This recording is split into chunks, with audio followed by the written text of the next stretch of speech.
Ja som napríklad zachytil pána Suska. Hej.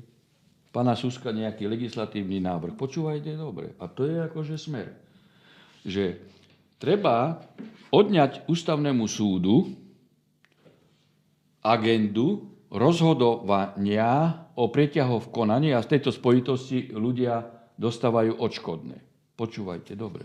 To je jedno z základných ľudských práv. Hej, že keď súd nekoná, vy sa nedovoláte prístupu k súdu, napríklad 10 rokov, tak sa obratíte na ústavný súd a on v rámci vašeho základného ľudského práva rozhodne, že bolo porušené vaše základné ľudské právo a dostanete aké také odškodné. On toto chce odňať.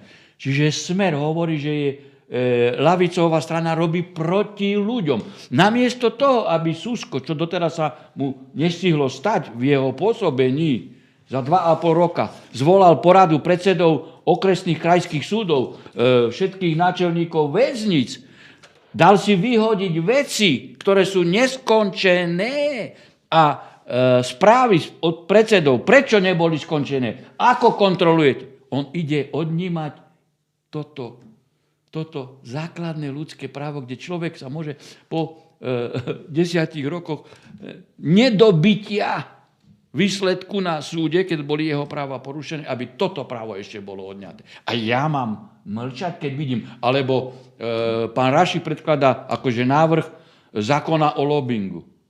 Pane Bože, pani redaktorka, to je zákon o korupcii, aby zlegalizovali korupciu. Kedy lobbying nebol nič iné ako korupcia? Keď to je korupcia, to prišlo z Ameriky.